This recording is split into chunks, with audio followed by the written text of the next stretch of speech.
Un millionnaire se précipite dans l'immeuble où il s'apprête à signer le plus gros contrat de sa vie. Soudain, une pauvre fille l'arrête et lui crie « Ne monte pas dans cet ascenseur !» Il hésite, mais quelques secondes plus tard, il se passe quelque chose qui choque tout le monde dans l'immeuble. Si cette histoire vous a intéressé, n'oubliez pas de vous abonner à notre chaîne et de nous dire de quelle ville vous nous regardez. Nous continuerons. Les premières lueurs de l'aube parisienne se reflétaient sur les façades vitrées des gratte-ciel de la Défense. Laurent Dufresne, 55 ans, ajusta sa cravate Hermès devant le miroir de son appartement avec vue sur la tour Eiffel. Son visage, marqué par les années et le stress des affaires, ne souriait plus depuis longtemps. PDG de Dufresne Immobilier, l'une des plus grandes sociétés de développement immobilier de France, il s'apprêtait à conclure la plus importante transaction de sa carrière. La vente d'un complexe de luxe à un consortium international pour 200 millions d'euros. « Aujourd'hui, je signe le contrat qui fera de moi l'homme le plus influent du secteur immobilier français », murmura-t-il en vérifiant son téléphone. 23 messages non lus et 12 appels manqués. Il les ignora tous. Rien ne devait perturber sa concentration. Dans sa Mercedes, il consulta une dernière fois les documents préparés par son équipe juridique. Sa secrétaire, Claudine Rousseau, l'avait appelé 6 fois depuis l'aube. « Monsieur Dufresne, les investisseurs japonais sont arrivés plus tôt que prévu. Ils vous attendent dans la salle de conférence du 45e étage », annonça-t-elle lorsqu'il daigna enfin répondre. « J'arrive dans 20 minutes. Offrez-leur du champagne et ces pâtisseries qu'ils aiment tant. » Le regard de Laurent se perdit dans le paysage urbain. Paris s'éveillait, indifférente à ses ambitions. Quelque part au fond de lui, une voix lui rappelait qu'il n'avait pas toujours été cet homme froid et calculateur. Autrefois, avant de reprendre l'entreprise familiale, il avait été professeur d'économie, passionné et idéaliste. Mais les années et le pouvoir avaient érodé ses principes. La tour Dufresne se dressait imposante au cœur de la Défense. Laurent descendit de voiture, confia les clés au voiturier et traversa le hall d'entrée d'un pas décidé. Hommes et femmes en costume s'écartaient instinctivement sur son passage, comme s'ils craignaient d'être contaminés par son aura d'autorité. C'est alors qu'il la vit. Une silhouette frêle, accroupie près des ascenseurs de marbre et de verre. Une fillette aux cheveux châtains emmêlés, vêtue d'un sweatshirt trop grand et d'un jean usé. Elle ne devait pas avoir plus de 12 ans. Ses grands yeux noisettes, trop mature pour son âge, scrutait nerveusement les allées et venues. « Que fait cette gamine ici ?» pensa Laurent, irrité par cette présence incongrue dans son univers aseptisé. Il s'approcha de l'ascenseur privé réservé aux dirigeants et actionnaires, glissa sa carte magnétique dans la fente. Les portes s'ouvrirent dans un chuintement discret. « Monsieur, arrêtez, n'entrez pas dans cet ascenseur !» La voix claire et déterminée de la fillette résonna dans le hall. Les conversations s'interrompirent. Tous les regards se tournèrent vers elle, puis vers Laurent. « S'il vous plaît, n'y allez pas. J'ai entendu les techniciens parler. Le câble est fissuré. » Laurent sentit la colère monter en lui. Cette interruption, cette scène publique, aujourd'hui entre tous les jours. « Jeune fille, écarte-toi, » ordonna-t-il froidement. « La sécurité, quelqu'un peut-il escorter cet enfant dehors ?» Mais la fillette ne bougea pas. Au contraire, elle se plaça directement devant lui, les bras écartés comme pour barrer l'entrée de l'ascenseur. « Je vous en supplie, vous ne comprenez pas. J'ai entendu 2 hommes en combinaison bleue. Ils disaient que le câble pouvait céder à tout moment, mais que la réparation était reportée à ce week-end pour ne pas perturber la réunion d'aujourd'hui. » Un agent de sécurité s'approcha, embarrassé. « Monsieur Dufresne, je suis désolé pour ce désagrément. Je vais m'en occuper. »« Non !» cria la fillette alors que le garde tentait de la saisir par le bras. « S'il vous plaît, écoutez-moi, je ne mens pas. » Laurent consulta sa montre. 9h27. Les investisseurs attendaient. Cette scène ridicule lui faisait perdre un temps précieux. « Ça suffit !» trancha-t-il en repoussant la fillette pour entrer dans l'ascenseur. Ce qui se passa ensuite se déroula en quelques secondes, mais sembla durer une éternité. La fillette se précipita vers lui, agrippa sa mallette de cuir italien et tira de toutes ses forces. Surpris, Laurent lâcha prise. La mallette s'ouvrit, éparpillant documents et contrats sur le sol marbré. « Petite peste !» s'écria-t-il, en faisant un pas hors de l'ascenseur pour récupérer ses précieux papiers. À cet instant précis, un grincement métallique assourdissant retentit. L'ascenseur trembla violemment, puis s'effondra dans la cage avec un fracas terrible. Le souffle de l'implosion projeta Laurent et la fillette au sol. Un silence de mort s'abattit sur le hall, rapidement rompu par des cris de panique. Laurent, encore sonné, se redressa lentement. Sa mallette gisait à ses pieds, insignifiante désormais. Il fixait l'ouverture béante de l'ascenseur, incapable de comprendre ce qui venait de se produire. « Vous voyez ? Je vous avais prévenu », murmura la fillette à ses côtés, sa voix tremblante malgré son assurance apparente. Laurent la regarda enfin, vraiment. Son visage était sale, ses mains égratignées, mais ses yeux lui rappelaient quelqu'un. « Comment t'appelles-tu » demanda-t-il, la gorge nouée. « Élodie, Élodie Beaumont. » Ce nom, Laurent sentit son cœur manquer un battement. Beaumont, comme Isabelle Beaumont, la gouvernante qu'il avait pratiquement élevée après le décès de sa mère. Isabelle qu'il avait congédiée 10 ans plus tôt, lorsqu'il avait pris la direction de l'entreprise familiale, désireux de faire table rase du passé. « Qui est ta mère » balbutia-t-il, redoutant la réponse. « Isabelle Beaumont. Elle travaille comme femme de ménage dans les bureaux de la tour voisine. Avant, elle travaillait pour une famille riche, mais le fils l'a renvoyée quand il a repris l'entreprise de son père. » Laurent sentit le sol se dérober sous ses pieds, et cette fois, ce n'était pas à cause d'un ascenseur défaillant. Il fixa cet enfant qui venait de lui sauver la vie. Cet enfant qui était la fille de la femme qu'il avait traitée avec une ingratitude impardonnable. Monsieur Dufresne. Mon Dieu.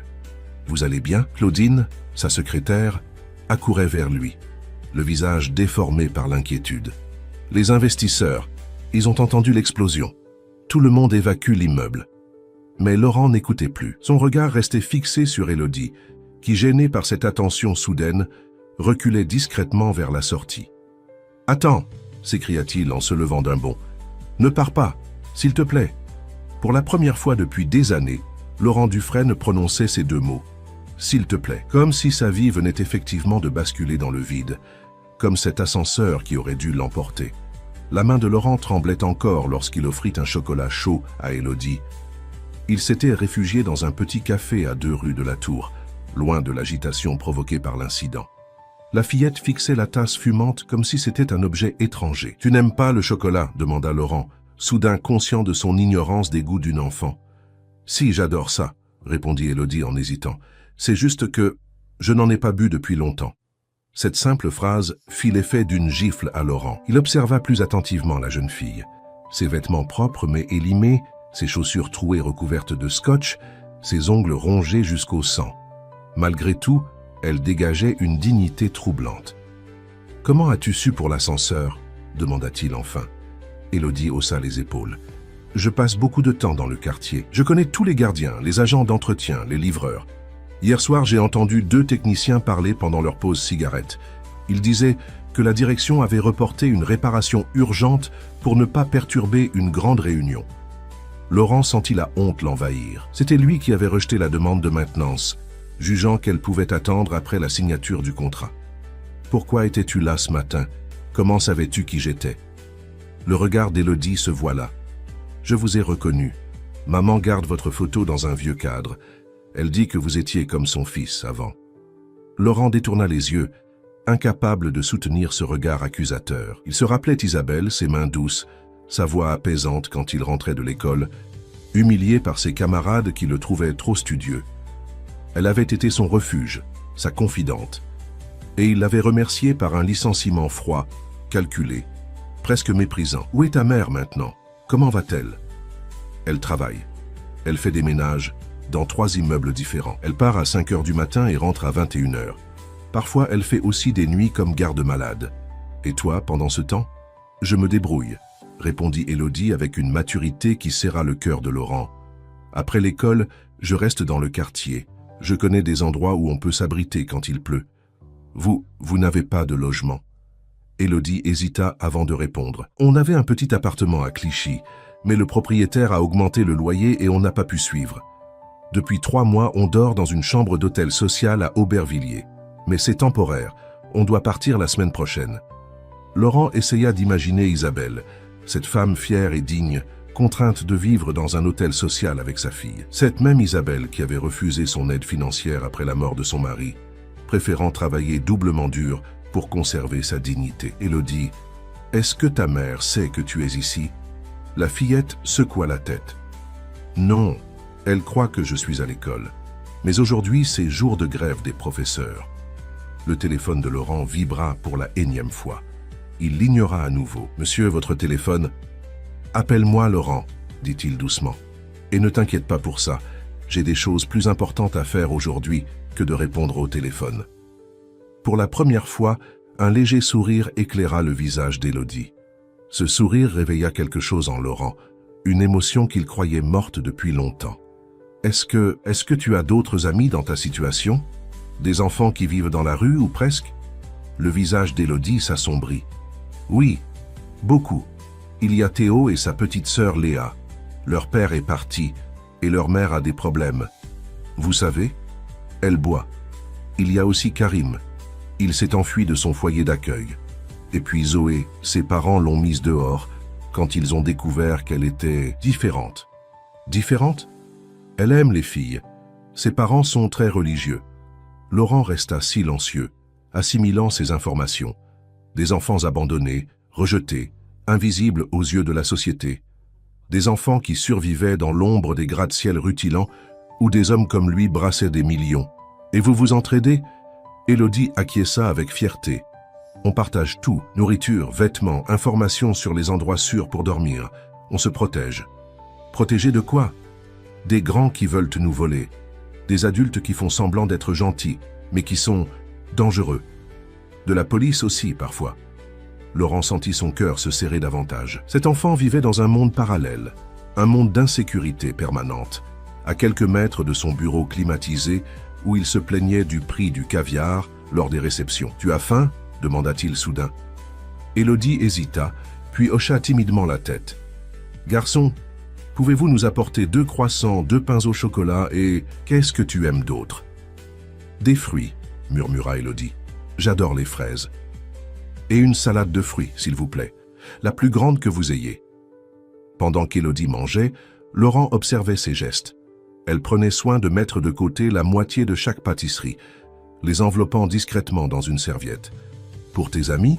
devina-t-il. Élodie rougit, prise en flagrant délit. Zoé adore les pains au chocolat. Et Théo n'a probablement rien mangé depuis hier. Ce fut à cet instant précis que Laurent Dufresne prit sa décision. Une décision irrationnelle, impulsive, totalement contraire à ses habitudes d'homme d'affaires méthodique. « Élodie, j'aimerais rencontrer tes amis, et ta mère aussi. » La fillette le dévisagea, méfiante. « Pourquoi ? » ?»« Parce que je vous dois quelque chose.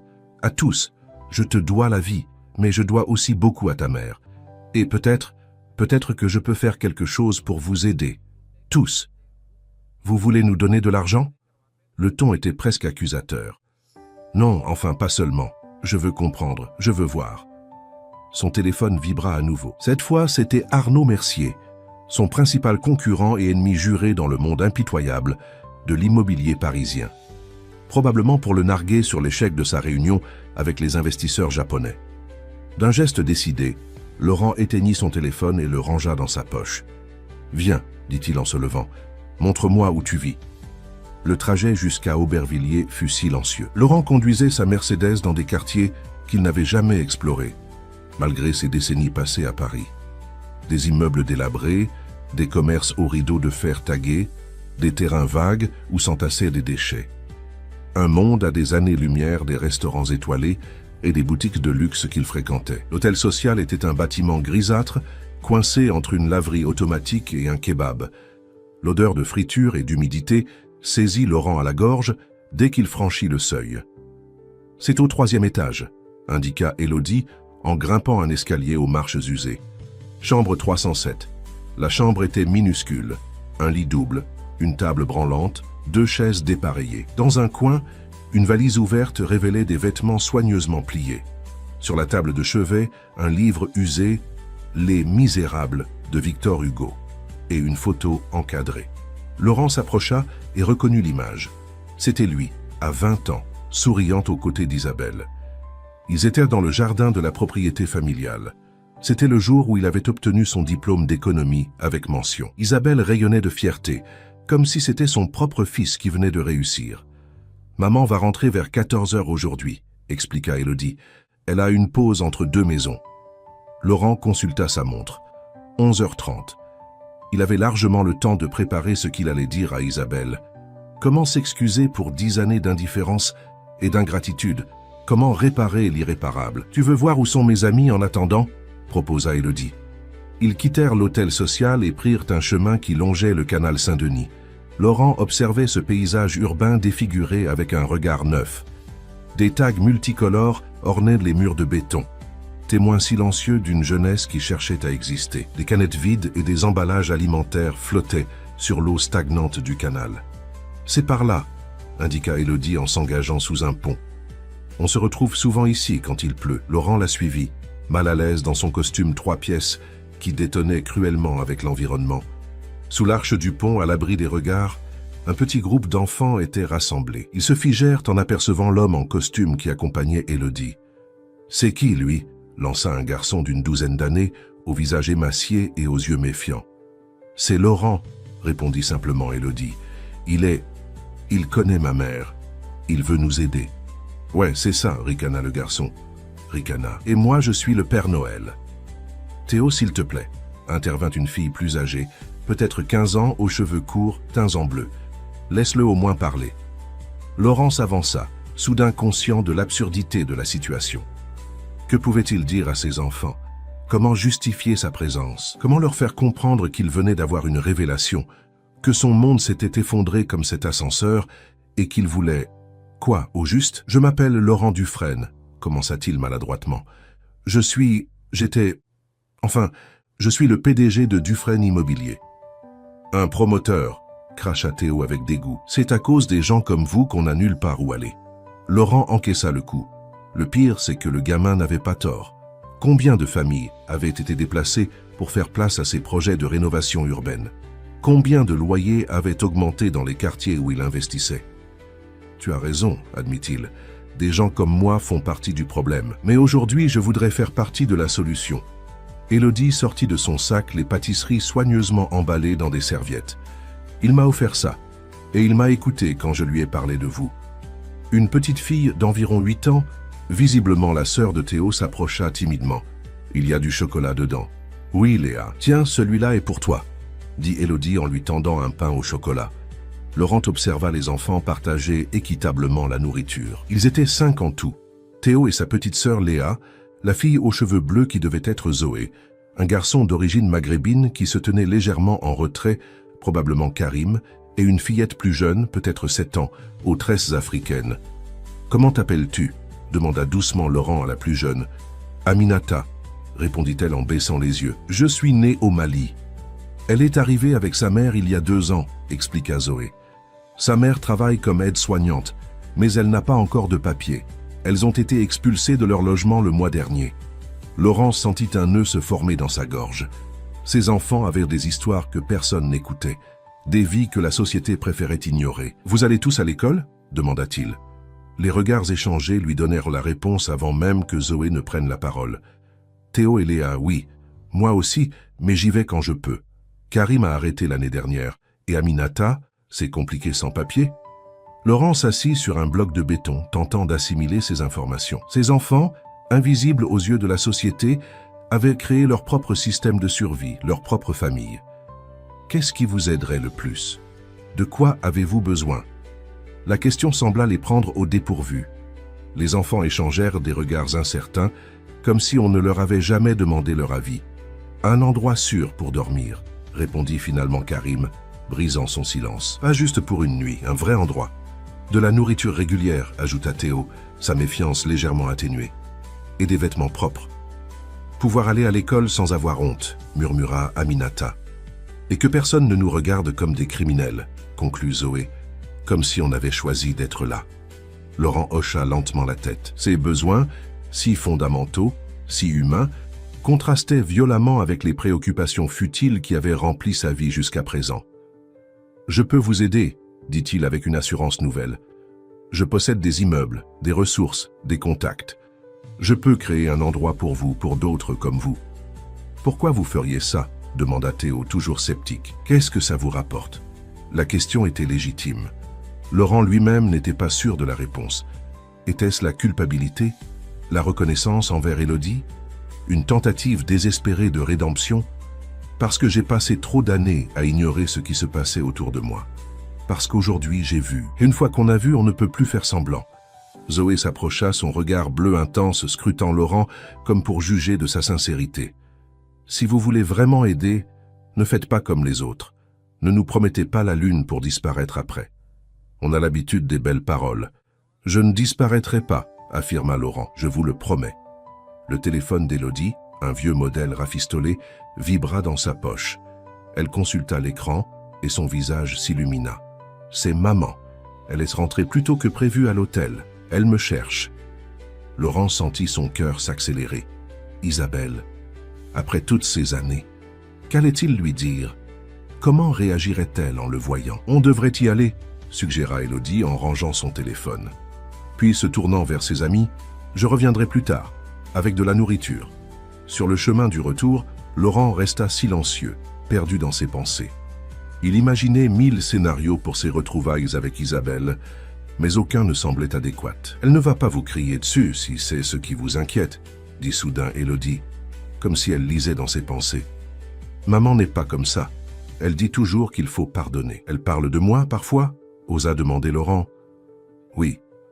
Elle raconte comment vous étiez avant, comment vous aimiez les livres, la musique, comment vous vouliez changer le monde. » Ces mots étaient comme des flèches qui transpercèrent le cœur de Laurent. Il se souvenait de ce jeune homme idéaliste qui lisait Zola et Hugo, qui voulait utiliser sa fortune pour créer des logements abordables, qui rêvait d'une société plus juste. Quand exactement avait-il abandonné ses rêves? Quand s'était-il transformé en ce qu'il méprisait jadis? Ils arrivèrent à l'hôtel. Élodie monta les escaliers 4 à 4, impatiente de retrouver sa mère. Laurent la suivait, chaque marche semblant plus difficile que la précédente. La porte de la chambre 307 s'ouvrit avant même qu'Élodie ne frappe.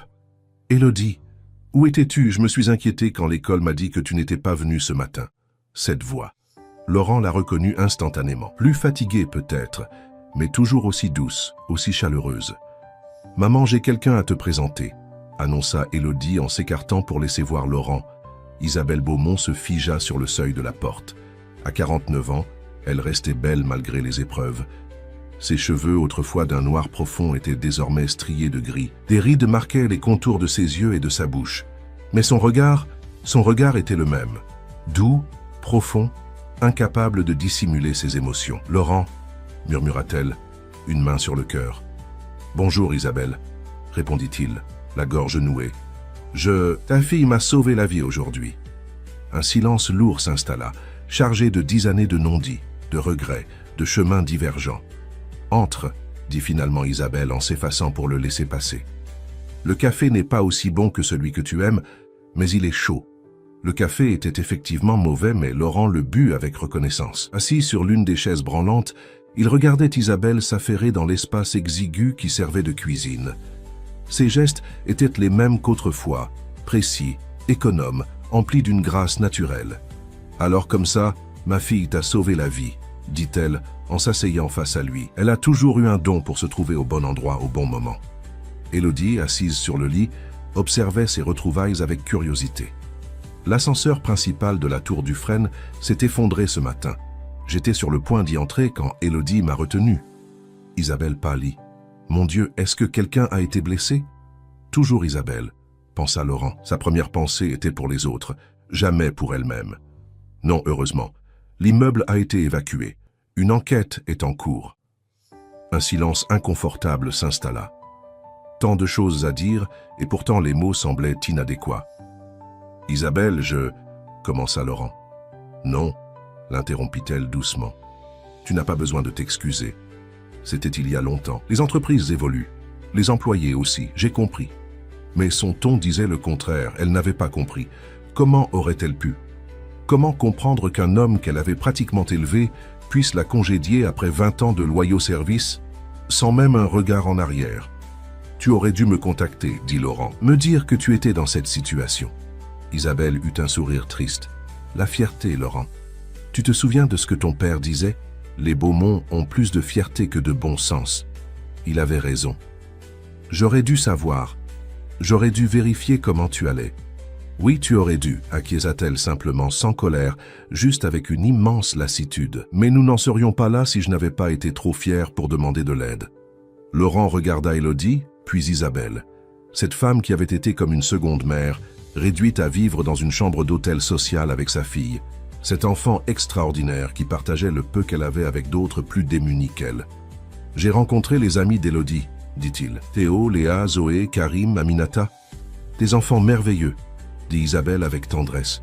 Ils viennent parfois manger ici quand je peux cuisiner quelque chose de décent.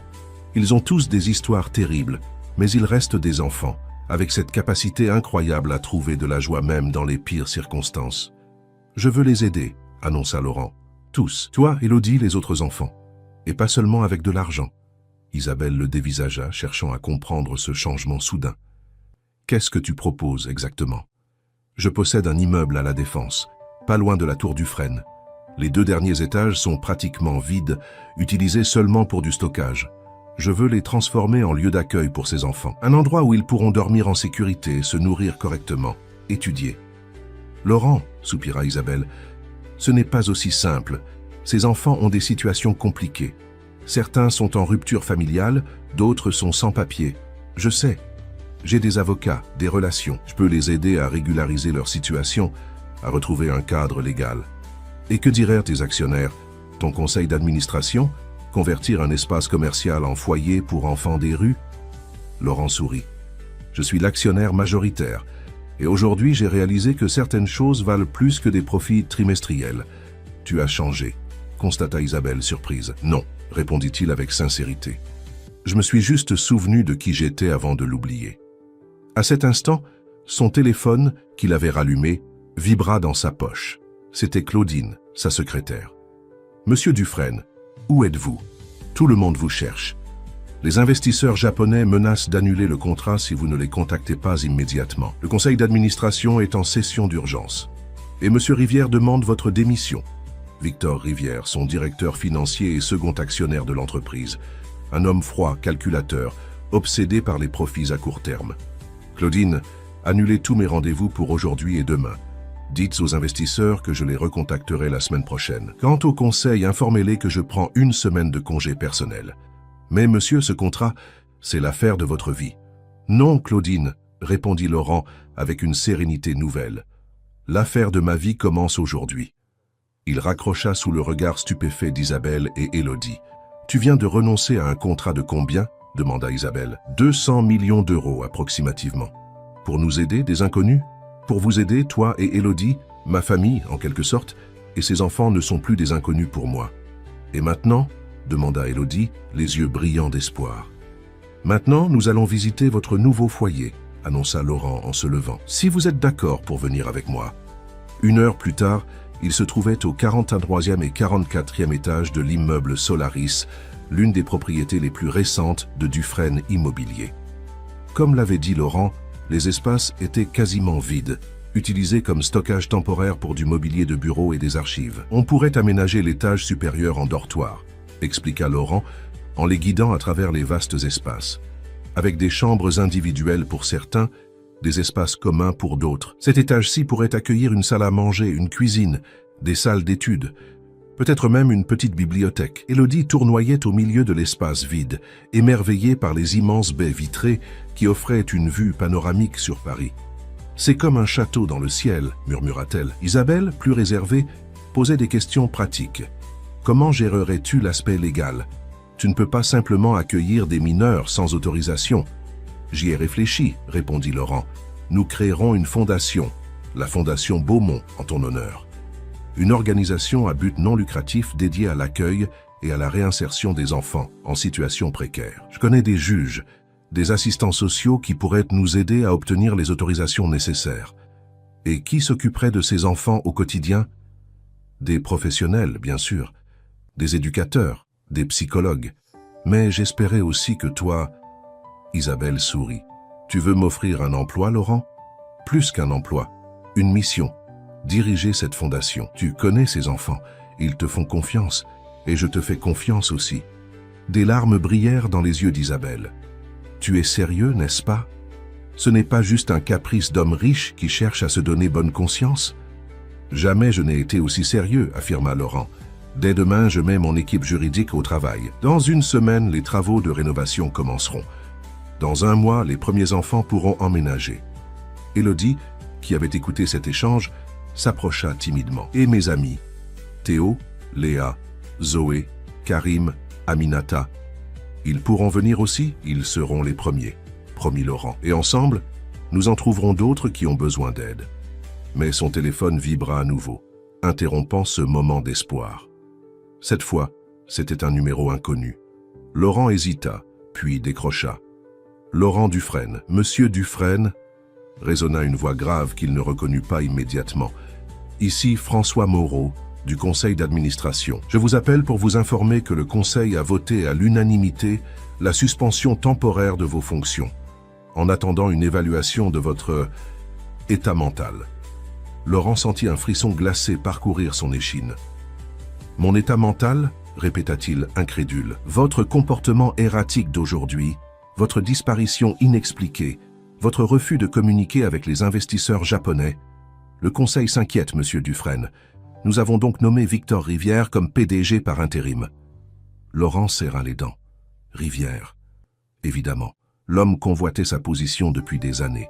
« C'est parfaitement illégal, Moreau. Je suis l'actionnaire majoritaire. » Justement, à ce sujet, le règlement intérieur de l'entreprise, que vous avez vous-même approuvé il y a 3 ans, stipule que le conseil peut suspendre temporairement tout dirigeant présentant des signes d'instabilité pouvant nuire aux intérêts de l'entreprise. Vous avez 48 heures pour vous présenter à une évaluation psychologique, où votre suspension deviendra permanente. La communication fut coupée, laissant Laurent figé, le téléphone à la main. Isabelle s'approcha, inquiète. « Que se passe-t-il ?»« Ils essaient de me destituer, » murmura Laurent. « Ils veulent m'empêcher de faire ce que j'ai promis. » Élodie, qui avait saisi la gravité de la situation malgré son jeune âge, s'approcha à son tour. « Est-ce que ça veut dire que vous ne pourrez pas nous aider ?» Laurent regarda cet enfant qui lui avait sauvé la vie, puis Isabelle qui l'avait aimé comme un fils. Il pensa à Théo, Léa, Zoé, Karim, Aminata et à tous ces autres enfants invisibles qui survivaient dans l'ombre des gratte-ciel. « Non, Élodie, » répondit-il fermement. « Ça veut dire que ce sera plus difficile que prévu. Mais je n'abandonnerai pas. Je te le promets. » Le lendemain matin, Laurent se réveilla dans un petit hôtel près d'Aubervilliers. Il avait délibérément évité son luxueux appartement du 16e arrondissement, craignant d'y être confronté à des représentants du conseil. Sur la table de chevet, son téléphone affichait 27 appels manqués et 43 messages non lus. La nouvelle de sa suspension avait dû faire le tour des cercles d'affaires parisiens. Il se prépara rapidement et consulta les titres des journaux économiques sur sa tablette. Comme il s'y attendait, l'affaire faisait déjà les gros titres. Crise à la tête de Dufresne Immobilier, le PDG suspendu pour comportement erratique. Laurent Dufresne, victime d'un burn-out. Rivière aux commandes. Un changement de stratégie pour le géant de l'immobilier. Son téléphone sonna. C'était Claudine, sa fidèle secrétaire depuis 15 ans. « Monsieur Dufresne, enfin, j'étais morte d'inquiétude. »« Bonjour Claudine, je vais bien, ne vous inquiétez pas. »« Monsieur, c'est la folie ici. Monsieur Rivière a pris possession de votre bureau. Il a déjà convoqué les investisseurs japonais pour relancer les négociations. Et il a demandé à la sécurité de vous interdire l'accès à l'immeuble si vous vous présentiez. » Laurent soupira. Rivière n'avait pas perdu de temps. « Claudine, j'ai besoin de votre aide. Pouvez-vous me retrouver au café Le Relais, près du parc Monceau, dans 1 heure ?»« Bien sûr, monsieur. » Laurent arriva au café avec 15 minutes d'avance. Il choisit une table discrète au fond de la salle et commanda un café. Son esprit tournait à plein régime, élaborant des stratégies, anticipant les obstacles. Il avait passé une partie de la nuit à étudier les statuts de son entreprise, cherchant une faille dans cette suspension qu'il jugeait abusive. Claudine arriva à l'heure précise, toujours élégante dans son tailleur gris perle, mais son visage trahissait son inquiétude. « Alors, racontez-moi tout », demanda Laurent après qu'elle se soit assise. « Rivière affirme que vous avez eu une sorte de crise. Il dit que le choc de l'accident d'ascenseur vous a traumatisé. Il a même suggéré que vous pourriez souffrir de stress post-traumatique. Et le conseil l'a cru. Ils étaient déjà inquiets à cause de votre disparition et de l'annulation de la réunion avec les Japonais. Rivière n'a fait que amplifier leurs craintes. » Laurent hocha la tête. C'était bien la tactique de Rivière. Identifier une faiblesse et l'exploiter sans merci. « Claudine, j'ai quelque chose d'important à vous dire. J'ai besoin de savoir si je peux compter sur votre discrétion. » « Vous savez bien que oui, monsieur. » Laurent lui raconta alors tout. Sa rencontre avec Élodie, la découverte de la situation d'Isabelle, les enfants des rues et son projet de fondation. Claudine l'écouta sans l'interrompre, son expression passant de la surprise à l'émotion. « Vous comprenez maintenant pourquoi Rivière et le Conseil s'opposent à moi », conclut Laurent. « Ce projet va à l'encontre de leurs intérêts financiers immédiats. Convertir 2 étages d'un immeuble premium en foyer pour enfants défavorisés? Utiliser une partie des bénéfices de l'entreprise pour financer une fondation caritative. C'est tout ce qu'ils détestent. Que puis-je faire pour vous aider ?» demanda Claudine sans hésitation. « J'ai besoin d'informations sur les mouvements de Rivière, ses contacts, ses projets immédiats. J'ai aussi besoin d'accéder à certains documents confidentiels de l'entreprise, notamment ceux concernant l'immeuble Solaris. » Claudine acquiesça. « Je peux faire ça, mais soyez prudent, monsieur. Rivière a placé ses alliés à des postes stratégiques, et il semble déterminé à vous écarter définitivement. »« Je serai prudent, » promit Laurent. « Une dernière chose, pourriez-vous prendre contact avec Maître Delorme? J'aurai besoin de ses conseils juridiques. » Après le départ de Claudine, Laurent resta au café, perdu dans ses réflexions. Son téléphone vibra, affichant un message d'Élodie. « Maman et moi avons parlé à Théo et aux autres. Ils sont d'accord pour vous rencontrer à nouveau. Demain, 15 h, même endroit ?» Laurent sourit et répondit par l'affirmative. Malgré les obstacles qui se dressaient devant lui, l'idée de revoir ses enfants lui réchauffait le cœur. Il quitta le café et se dirigea vers sa voiture, garée dans une rue adjacente. En approchant, il remarqua un homme en costume sombre qui prenait des photos du véhicule. L'individu, voyant Laurent, rangea précipitamment son appareil et s'éloigna d'un pas rapide. Méfiant, Laurent examina sa voiture sous toutes les coutures avant de s'installer au volant. Tout semblait normal. Il démarra et prit la direction de son avocat, avec qui il avait rendez-vous 1 heure plus tard. Le cabinet de Maître Delorme se trouvait dans un immeuble haussmannien du 8e arrondissement. Laurent s'y rendit en prenant soin de vérifier régulièrement dans son rétroviseur qu'il n'était pas suivi. « Mon cher Laurent », l'accueillit l'avocat, un homme d'une 60aine d'années aux tempes grisonnantes. « J'ai appris pour votre situation. Très fâcheux tout cela. Merci de me recevoir si rapidement, Édouard. J'ai besoin de vos conseils. » Pendant plus d'1 heure, ils analysèrent la situation juridique. La suspension était légale, mais fragile. Elle reposait entièrement sur l'allégation d'instabilité mentale de Laurent, une accusation difficile à prouver ou à réfuter. « Vous pourriez contre-attaquer », suggéra Maître Delorme. « Demander une expertise médicale indépendante, porter plainte pour diffamation contre Rivière personnellement. Ça prendrait combien de temps ? Des mois, probablement. La justice n'est pas connue pour sa célérité, surtout dans ce genre d'affaires complexes. » Laurent secoua la tête. « Je n'ai pas des mois. Ces enfants ont besoin d'aide maintenant. Alors il vous reste une option. Utilisez votre position d'actionnaire majoritaire pour convoquer une assemblée générale extraordinaire et renverser le conseil. Mais je ne peux pas le faire tant que je suis suspendu, n'est-ce pas ? C'est là le paradoxe, admit l'avocat. Vous êtes coincé dans une boucle administrative perverse. » Laurent quitta le cabinet plus déterminé que jamais. Si la voie légale était temporairement bloquée, il devait trouver d'autres moyens d'avancer. Il conduisit jusqu'à l'immeuble Solaris qu'il avait choisi pour accueillir son projet. Comme il s'y attendait, les agents de sécurité l'arrêtèrent à l'entrée. « Désolé, monsieur Dufresne, nous avons reçu des consignes strictes. Vous n'êtes pas autorisé à entrer. »« Je comprends, vous ne faites que votre travail, » répondit-il calmement avant de s'éloigner. Il trouva un café avec vue sur l'entrée de l'immeuble et s'y installa. Pendant 2 heures, il observa les allées et venues, notant mentalement les horaires de relève des agents de sécurité, les livraisons, les habitudes des employés. Son téléphone sonna. C'était un numéro inconnu. « Monsieur Dufresne, je m'appelle Sarah Lemoine, journaliste à Libération. J'aimerais recueillir votre version des faits concernant votre suspension. »« Comment avez-vous obtenu ce numéro ?» demanda Laurent, suspicieux. « Une source au sein de votre entreprise. Écoutez, il se murmure que cette suspension n'est qu'un prétexte, que vous étiez sur le point de lancer un projet social important qui déplaisait à certains membres du conseil. » Laurent se figea. Qui avait pu parler à cette journaliste? Isabelle, Claudine? Ou était-ce un piège tendu par Rivière? Je n'ai pas de commentaire à faire pour le moment, Madame Lemoine. Bonne journée. Il raccrocha, troublé. Ses actions commençaient à susciter l'intérêt des médias. Était-ce une bonne ou une mauvaise chose? Alors qu'il réfléchissait, une berline noire aux vitres teintées s'arrêta devant l'immeuble. Victor Rivière en sortit, accompagné de 2 hommes en costume. Laurent les observa entrer dans le bâtiment. Son téléphone vibra à nouveau. Un message de Claudine. Rivière a programmé une visite de l'immeuble Solaris avec les investisseurs japonais cet après-midi. Il propose de leur vendre les 2 derniers étages pour en faire des appartements de luxe. Laurent sentit la colère monter en lui. Rivière ne perdait pas de temps. Il fallait agir vite. Il quitta le café et se dirigea vers sa voiture. En s'installant au volant, il remarqua que quelque chose n'allait pas. Le siège semblait avoir été déplacé, le rétroviseur ajusté.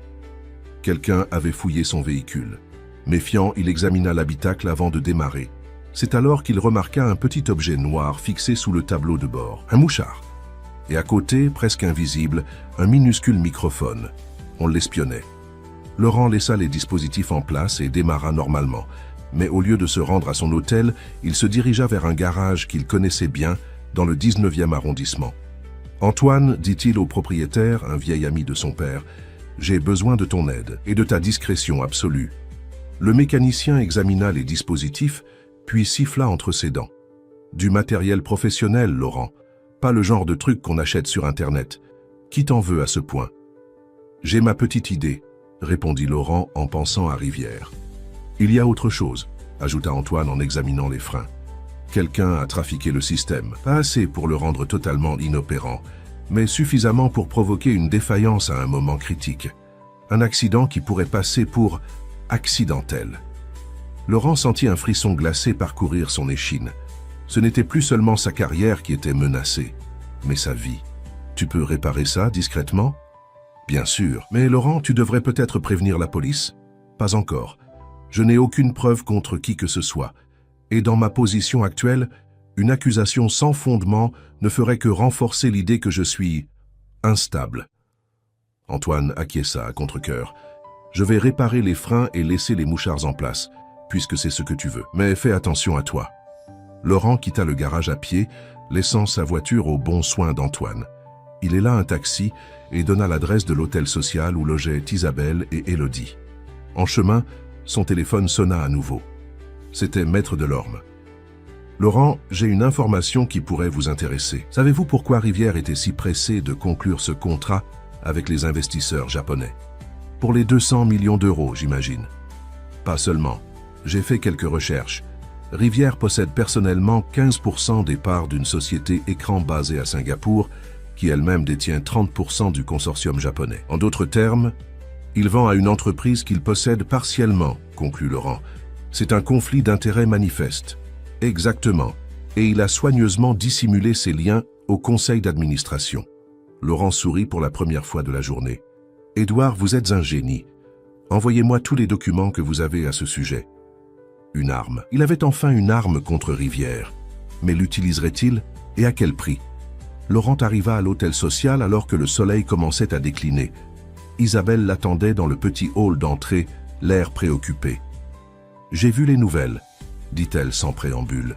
« Cette histoire de suspension, c'est à cause de nous, n'est-ce pas ?»« Non, » répondit fermement Laurent. « C'est à cause de Rivière et de son ambition démesurée. Notre rencontre n'a été que le catalyseur d'une situation qui couvait depuis longtemps. » Ils montèrent jusqu'à la chambre où Élodie les attendait. Dès qu'elle vit Laurent, son visage s'illumina. « Vous êtes revenu, j'avais peur que vous changiez d'avis. Je tiens toujours mes promesses, Élodie, même si ça vous cause des problèmes. Surtout si ça me cause des problèmes, sourit Laurent.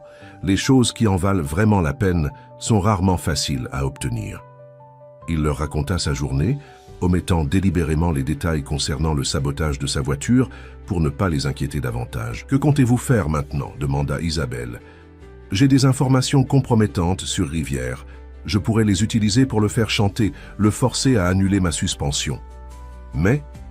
Mais ce serait m'abaisser à son niveau, et je ne suis pas sûr de vouloir diriger une entreprise où je dois recourir à de telles méthodes pour me faire respecter. » Isabelle sourit avec une fierté non dissimulée.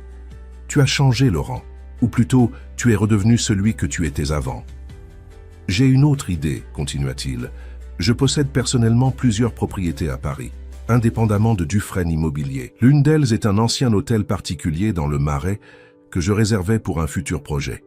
Il est vide depuis des mois, mais en parfait état. Nous pourrions l'utiliser pour commencer notre projet en attendant de régler la situation avec l'entreprise. Un hôtel particulier dans le Marais, s'étonna Isabelle. Ce sont des propriétés qui valent des millions. Exactement. Et je ne vois pas de meilleure utilisation pour cet argent que d'offrir un toit à des enfants qui n'en ont pas.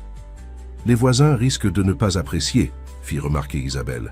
Les voisins sont principalement des galeries d'art et des boutiques de luxe, et j'ai quelques idées pour les convaincre des bénéfices d'un tel projet dans leur quartier. Le lendemain après-midi, comme convenu, ils se rendirent au point de rencontre sous le pont du canal Saint-Denis. Théo, Léa, Zoé, Karim et Aminata étaient déjà là, méfiants mais curieux. « Bonjour à tous », les salua Laurent. « J'ai une proposition à vous faire. » Il leur expliqua son projet. Transformer un hôtel particulier du Marais en foyer pour enfants en situation de rue. Un endroit sûr, confortable, où ils pourraient vivre, étudier, se reconstruire. « Et qu'est-ce qu'on devrait faire en échange » demanda Théo, toujours sceptique. « Aller à l'école, respecter quelques règles de vie communes, vous vous entraidez. »« C'est tout ? C'est déjà beaucoup » intervint Isabelle.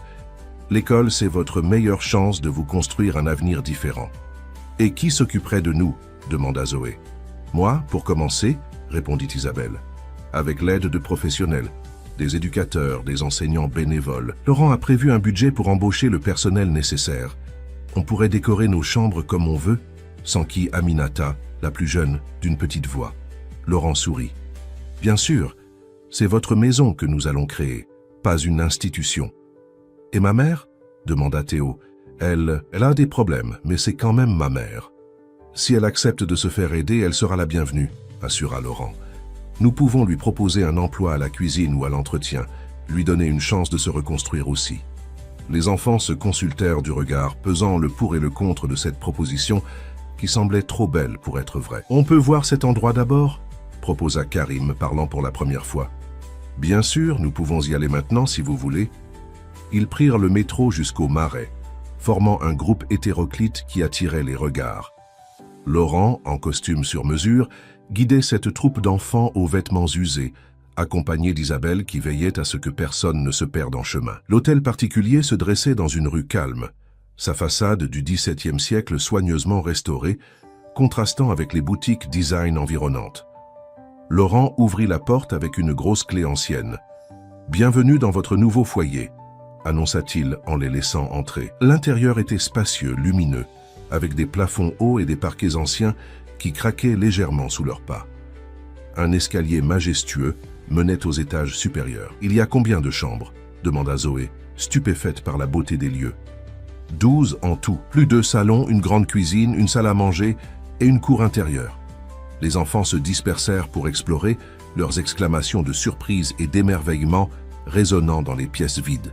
« C'est vraiment généreux de ta part » murmura Isabelle à Laurent. « Mais es-tu sûr de pouvoir assumer les coûts avec ta suspension ?»« J'ai des économies personnelles » la rassura-t-il. « Et puis, ce n'est pas comme si j'avais l'habitude de dépenser beaucoup pour moi-même.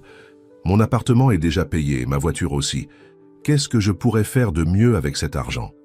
Leur conversation fut interrompue par Théo, qui revenait en courant, le visage illuminé d'un enthousiasme qu'il tentait en vain de dissimuler. « Il y a une chambre avec une fenêtre qui donne sur le jardin. Elle est énorme. Est-ce que Léa et moi, on pourrait… »« Elle est à vous, » confirma Laurent. « Vous pourrez choisir les couleurs des murs, les meubles. Ce sera votre espace. » Pour la première fois, le masque de méfiance de Théo se fissura complètement, laissant apparaître le visage d'un enfant de 12 ans, avec ses rêves et ses espoirs. « Merci », dit-il simplement avant de repartir en courant pour annoncer la nouvelle à sa sœur. Alors qu'ils commençaient à discuter des aménagements nécessaires, la porte d'entrée s'ouvrit brusquement. Une femme d'une 50aine d'années, au chignon serré et au tailleur impeccable, fit irruption dans le hall. « Monsieur Dufresne ? Je suis Hélène Mercier, de l'Association des propriétaires du Marais. Nous avons été informés que vous prévoyez d'installer une sorte de refuge pour SDF dans ce bâtiment historique. » Laurent s'avança, gardant son calme. « Madame Mercier, je prévois d'ouvrir un foyer pour enfants en situation précaire, pas un refuge pour SDF. » « La nuance nous échappe, » répliqua-t-elle sèchement. « Ce quartier est l'un des plus prestigieux de Paris. Les propriétés ici valent des fortunes. Nous ne pouvons pas accepter un établissement qui ferait fuir la clientèle haut de gamme et déprécierait nos biens. » Laurent sentit la colère monter en lui, mais la contint. Les enfants, qui avaient entendu l'échange, s'étaient regroupés en haut de l'escalier, observant la scène avec appréhension. « Madame Mercier, ce bâtiment m'appartient. J'ai le droit d'en disposer comme je l'entends, tant que je respecte les règlements d'urbanisme. Nous avons des avocats, monsieur Dufresne. Nous pouvons rendre ce projet très compliqué pour vous. » Isabelle s'avança, son port de tête digne, contrastant avec la simplicité de sa tenue. « Madame, regardez ces enfants, » dit-elle en désignant le haut de l'escalier. « Ce sont eux que vous considérez comme une menace pour votre quartier, des enfants qui n'ont rien fait d'autre que naître dans des circonstances difficiles. » Hélène Mercier leva les yeux vers les enfants, puis détourna rapidement le regard, visiblement mal à l'aise. « Ce n'est pas personnel, » marmonna-t-elle. « C'est une question de principe, de préservation. » « De préservation de quoi exactement ?» intervint Laurent. « De l'entre-soi ? De l'illusion que la pauvreté n'existe pas à Paris ?» La femme recula légèrement, prise de court par cette confrontation directe. « Vous recevrez une mise en demeure de notre avocat, » dit-elle avant de tourner les talons et de sortir. Un silence pesant s'installa après son départ. Les enfants descendirent lentement l'escalier, leur enthousiasme douché par cette intrusion hostile. « Elle va vraiment nous empêcher de venir ici ?» demanda Léa d'une petite voix. Laurent s'accroupit pour se mettre à sa hauteur. « Non, Léa, je te promets que personne ne vous empêchera d'avoir un foyer. Personne. » Mais alors qu'il prononçait ces mots, son téléphone vibra. Un message de Claudine. « Urgent. Rivière a découvert votre projet dans le Marais. Il a contacté la mairie et l'urbanisme. Il parle d'une inspection d'urgence pour vérification de conformité. » Laurent serra les dents. Les obstacles se multipliaient, mais sa détermination ne faisait que grandir. « Isabelle, dit-il en se relevant, nous devons accélérer le processus. Peux-tu rester ici avec les enfants et commencer à faire la liste de tout ce dont nous avons besoin? Je dois régler quelques détails administratifs. » « Bien sûr. Mais Laurent, fais attention. J'ai l'impression que certaines personnes sont prêtes à tout pour t'arrêter. »« Je sais, » répondit-il gravement, « mais ils ne réalisent pas que moi aussi je suis prêt à tout. » En sortant de l'hôtel particulier, Laurent remarqua une berline noire stationnée un peu plus loin, la même que celle qu'il avait vue devant l'immeuble Solaris la veille. Quelqu'un le suivait. Il héla un taxi et donna une adresse dans le 14e arrondissement, tout en observant dans le rétroviseur. La berline noire démarra et se mit à les suivre. « Changement de plan, » dit-il au chauffeur. « Prenez la direction de la Défense, s'il vous plaît. » Il était temps d'affronter directement Victor Rivière. Le taxi déposa Laurent devant la tour Dufresne. La berline noire s'arrêta à distance respectable, ses occupants probablement surpris par ce retour inattendu au cœur du territoire ennemi. Laurent entra dans le hall d'un pas décidé. Les agents de sécurité échangèrent des regards embarrassés. « Monsieur Dufresne, nous avons des instructions. »« Je sais, » l'interrompit Laurent. « Mais vous n'allez pas m'arrêter. Vous allez m'accompagner jusqu'au bureau de monsieur Rivière. » Quelque chose dans son ton, dans son regard, dissuada les agents de s'opposer à lui. Ils l'escortèrent jusqu'à l'ascenseur, un autre que celui qui s'était effondré, désormais condamné par des rubans de sécurité. En arrivant au 50e étage, Laurent fut accueilli par le regard effaré de la nouvelle assistante de Rivière. « Monsieur Dufresne, monsieur Rivière est en réunion, il ne peut pas... » Laurent l'ignora et poussa directement la porte du bureau, son ancien bureau qu'il avait occupé pendant 15 ans. Victor Rivière était effectivement en réunion avec 3 membres du conseil d'administration. Tous se figèrent en voyant Laurent entrer. « Laurent » articula Rivière, tentant de masquer sa surprise. « Quelle inattendue visite !»« Victor » répondit Laurent avec un calme glacial. « Messieurs » ajouta-t-il en saluant les autres hommes présents.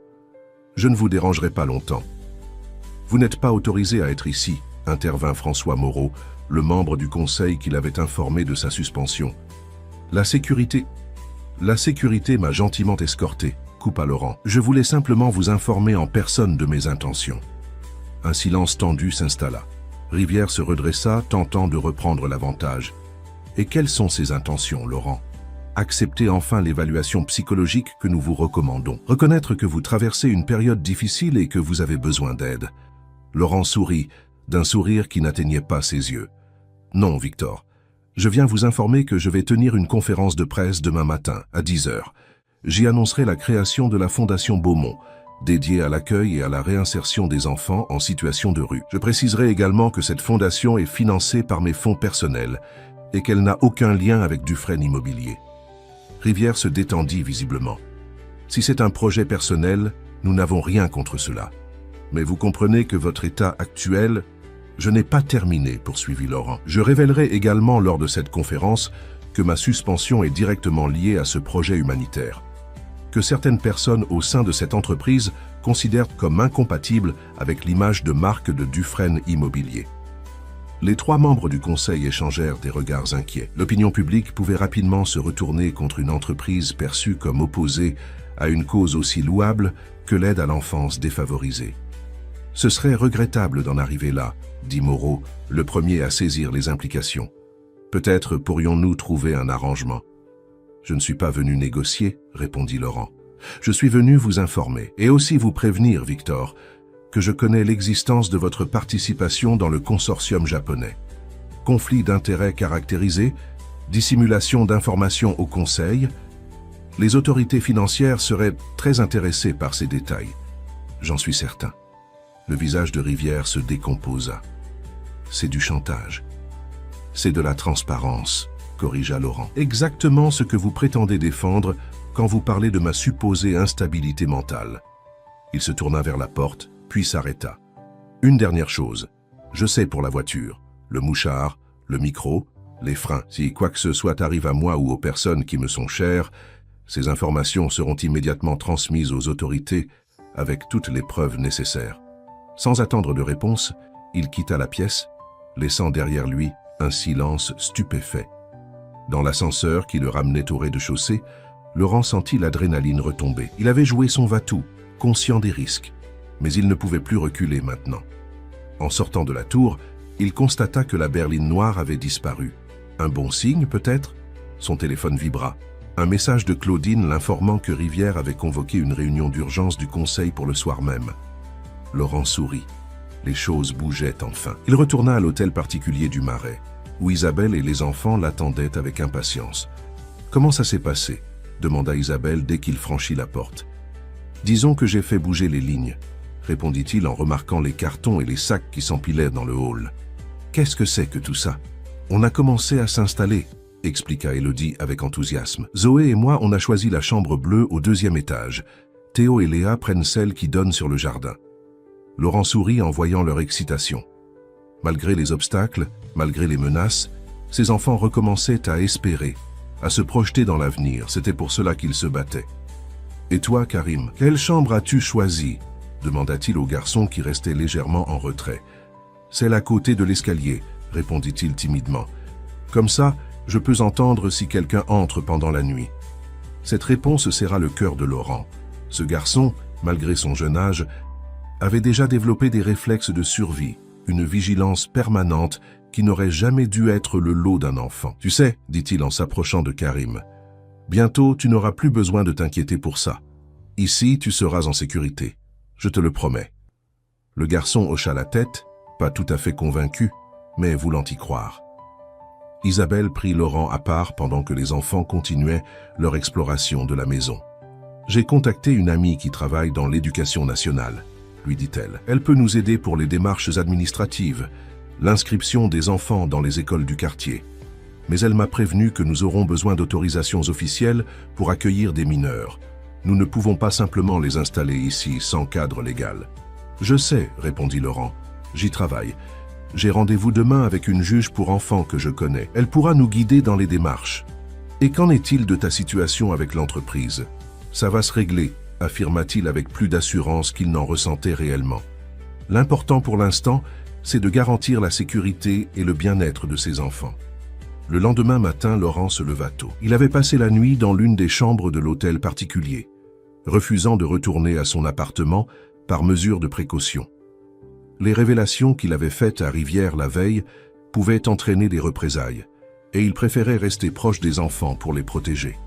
Vers 8 heures, alors qu'il prenait un café dans la cuisine, Claudine l'appela. « Monsieur Dufresne, je dois vous voir immédiatement, c'est urgent. » 1 heure plus tard, il se retrouvait dans un petit café proche du palais de justice. « Le conseil a voté hier soir, » annonça Claudine sans préambule. « Ils ont décidé de lever votre suspension, à condition que vous acceptiez certaines concessions. » « Quelles concessions ? » « Ils veulent que vous renoncez au projet de convertir les étages de l'immeuble Solaris en foyer pour enfants. En échange, Ils s'engagent à faire un don conséquent à votre fondation et vous laissent carte blanche pour l'hôtel particulier du Marais. Laurent réfléchit. Cette proposition était un compromis acceptable. L'hôtel particulier, bien que plus petit que les étages de Solaris, était suffisant pour commencer le projet. Et un soutien financier de Dufresne Immobilier donnerait une légitimité supplémentaire à la fondation. Il y a autre chose, continua Claudine. Rivière a démissionné ce matin. Le conseil a découvert d'autres irrégularités dans sa gestion. Il vous propose de reprendre votre poste de PDG dès aujourd'hui. Laurent resta silencieux, assimilant cette information. Reprendre son poste signifiait retrouver son pouvoir, son influence, ses ressources. Mais cela signifiait aussi revenir à cette vie qu'il avait menée pendant des années. Cette vie qu'il avait progressivement éloignée de ses valeurs, de son humanité. « Je dois réfléchir », dit-il finalement. En sortant du café, il se dirigea vers le palais de justice où l'attendait la juge pour enfants. L'entretien fut productif. Elle lui expliqua les démarches nécessaires pour créer officiellement un foyer d'accueil, les autorisations à obtenir, les normes à respecter. « Ce ne sera pas facile », l'avertit-elle. « Il y a beaucoup de bureaucratie, de résistance. Mais votre projet est important, monsieur Dufresne. Ces enfants ont besoin de personnes comme vous, prêtes à se battre pour eux. » Ces mots résonnèrent en lui alors qu'il retournait à l'hôtel particulier. En arrivant, il trouva une scène qui le bouleversa. Les enfants, Isabelle et 3 autres adultes qu'il ne connaissait pas, étaient en train de peindre les murs d'une des chambres. Des rires, de la musique, des taches de peinture partout, y compris sur le visage d'Élodie qui lui fit un grand signe de la main dès qu'elle l'aperçut. « Laurent, venez voir, on a commencé à décorer. » Les murs, autrefois d'un blanc austère, se paraient désormais de couleurs vives. Des dessins d'enfants, des soleils, des maisons, des personnages au sourire démesuré prenaient vie sous leurs pinceaux maladroits, mais enthousiastes. « Qui sont ces personnes ?» demanda Laurent à Isabelle, désignant les 3 adultes. « Des voisins », répondit-elle avec un sourire. « Le propriétaire de la galerie d'art d'en face, la boulangère du coin et un professeur de collège à la retraite. Ils ont entendu parler de notre projet et sont venus proposer leur aide. » Laurent n'en croyait pas ses oreilles. « Je croyais que les voisins étaient contre nous. Cette femme de l'association des propriétaires, elle ne représente pas tout le quartier, » expliqua Isabelle. « Beaucoup de gens ici ont été touchés par notre initiative. Le boulanger a même proposé de fournir du pain frais tous les matins, gratuitement. » Cette nouvelle solidarité, inattendue mais profondément touchante, fit comprendre à Laurent que son combat n'était pas vain. Qu'au contraire, il commençait à créer des ondes de résonance positive autour de lui. Son téléphone vibra. Un message du conseil d'administration l'informant officiellement de la levée de sa suspension et lui demandant de confirmer sa décision concernant son retour à la tête de l'entreprise. Laurent regarda autour de lui. Ses enfants qui peignaient avec enthousiasme, Isabelle qui organisait tout avec son efficacité tranquille, ses voisins qui avaient choisi la solidarité plutôt que le rejet. Et il sut exactement quelle décision prendre. 3 mois plus tard, l'hôtel particulier du Marais était méconnaissable. Les murs austères s'étaient parés de couleurs vives. Les pièces froides s'étaient transformées en espaces chaleureux et accueillants. Dans la cour intérieure, un jardin potager commençait à donner ses premiers légumes, cultivés avec fierté par les enfants sous la supervision d'un voisin horticulteur à la retraite. Ce matin-là, Laurent traversait le hall d'entrée, désormais décoré de dessins et de photos encadrées, quand Théo dévala l'escalier, cartable sur le dos. « Bonjour, monsieur Laurent. Vous avez vu l'heure? Je vais être en retard pour mon contrôle de mathématiques. »« Monte dans la voiture, » sourit Laurent. « Je t'emmène. » Dans la cuisine, Isabelle préparait le petit déjeuner pour les derniers retardataires. 10 enfants vivaient maintenant dans la maison. Aux 5 premiers s'étaient ajoutés d'autres, repérés par le réseau de contacts d'Élodie ou signalés par des travailleurs sociaux. « N'oubliez pas que nous avons la visite de l'inspectrice de la DDASS à 14 h, rappela Isabelle à Laurent, alors qu'il prenait un café rapide. « Elle voudra vérifier que nous respectons toutes les normes pour l'agrément définitif. »« Tout est prêt, » la rassura-t-il. « Les travaux de mise aux normes sont terminés. Les dossiers administratifs sont complets et notre avocat sera là pour répondre à toutes les questions juridiques. » Sur le trajet vers l'école de Théo, Laurent repensa au chemin parcouru ces 3 derniers mois. Sa décision de ne pas reprendre la direction de Dufresne Immobilier avait surpris beaucoup de monde. À la place, il avait négocié un arrangement qui lui convenait mieux. Il restait actionnaire majoritaire mais déléguait la gestion quotidienne à une nouvelle équipe dirigeante, se réservant un droit de regard sur les orientations stratégiques. Cette solution lui permettait de consacrer l'essentiel de son temps à la Fondation Beaumont, officiellement créée 1 mois après sa rencontre avec Élodie. La Fondation gérait désormais 2 structures d'accueil, l'hôtel particulier du Marais et un second foyer ouvert récemment dans le 19e arrondissement, dans un immeuble acquis grâce au soutien financier de Dufresne Immobilier. « Vous viendrez à la réunion parents-professeurs jeudi ?» demanda soudain Théo, interrompant ses réflexions. « Bien sûr, » répondit Laurent, touché par cette demande. « Tu as des inquiétudes ?»« Non, au contraire, » sourit le garçon. « Ma prof de français veut vous rencontrer. Elle dit que ma rédaction sur la personne qui m'a le plus inspiré était la meilleure de la classe. » Laurent sentit son cœur se serrer. Et de qui parlait cette rédaction ? Théo lui jeta un regard en coin. « À votre avis ?» Arrivé devant l'école, Laurent observa Théo rejoindre d'autres élèves, échangeant des salutations, riant à une blague. Un adolescent normal, intégré, qui commençait à guérir des blessures de son passé. De retour à la Fondation, Laurent trouva Isabelle en grande discussion avec Sarah Lemoine, la journaliste de Libération qui l'avait contactée 3 mois plus tôt. « Ah, Laurent, te voilà !» l'accueillit Isabelle. Sarah voudrait faire un reportage sur la Fondation. Elle pense que notre modèle pourrait inspirer d'autres initiatives similaires. Avec plaisir, acquiesça Laurent, mais à une condition. Que l'article se concentre sur les enfants et leurs besoins, pas sur moi ou mon parcours personnel.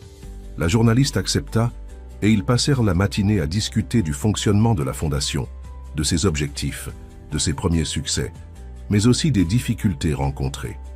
Car tout n'avait pas été facile. Certains voisins avaient maintenu leur opposition, allant jusqu'à déposer des recours administratifs contre l'ouverture du foyer. L'association des propriétaires du Marais, menée par l'inflexible Hélène Mercier, avait orchestré une campagne de presse hostile, évoquant des risques pour la sécurité et la valeur immobilière du quartier. Mais ces résistances avaient progressivement faibli face à la réalité visible par tous, des enfants qui retrouvèrent le sourire, qui réintégraient l'école, qui apprenaient à faire confiance aux adultes. Des enfants qui, loin de constituer une menace, enrichissaient le quartier de leur énergie et de leur créativité. « Comment avez-vous réussi à retourner l'opinion des habitants ?» demanda Sarah prenant des notes. « Nous avons simplement ouvert nos portes, » expliqua Laurent. « Chaque semaine, nous organisons un goûter où tout le monde est invité.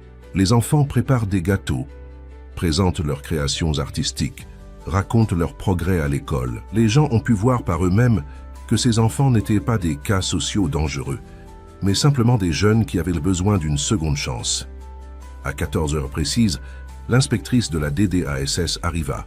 C'était une femme d'une 50aine d'années, à l'air sévère mais juste. Pendant 2 heures, elle examina méticuleusement les locaux, les registres, les plannings, posant des questions précises sur l'encadrement, le suivi médical et psychologique, la scolarisation des enfants.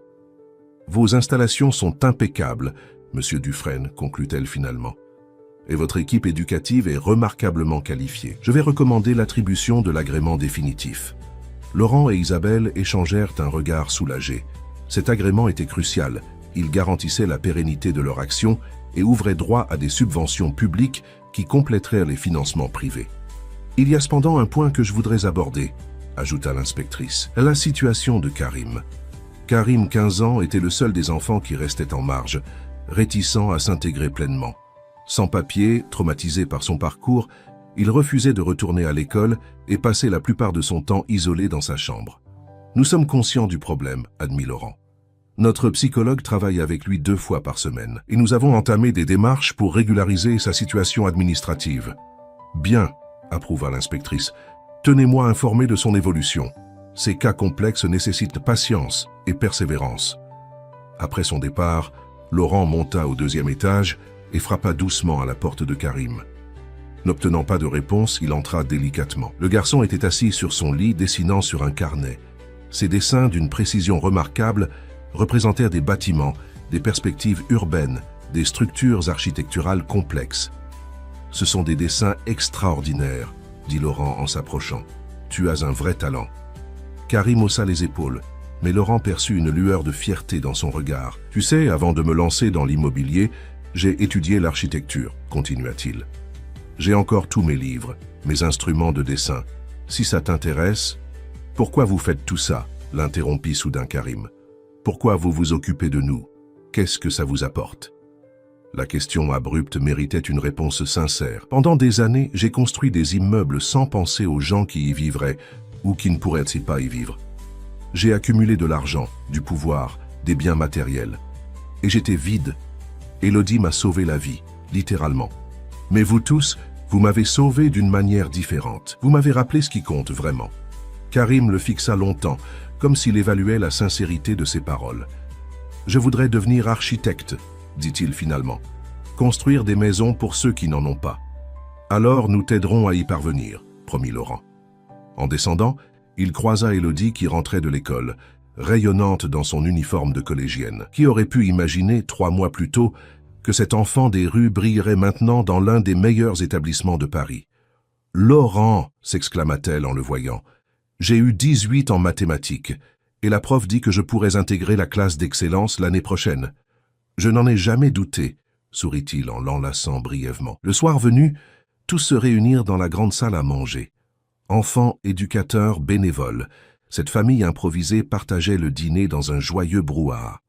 Même Karim avait accepté de se joindre à eux, assis à côté d'Isabelle, qui veillait discrètement sur lui. À la fin du repas, Laurent se leva et demanda l'attention de tous. « J'ai une annonce à faire, » dit-il quand le silence fut revenu. « Comme vous le savez, notre fondation se développe.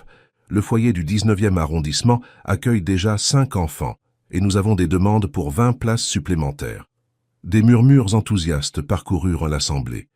Pour répondre à ces besoins, j'ai décidé de franchir une nouvelle étape. Dufresne Immobilier va convertir un immeuble entier à Montreuil en résidence sociale.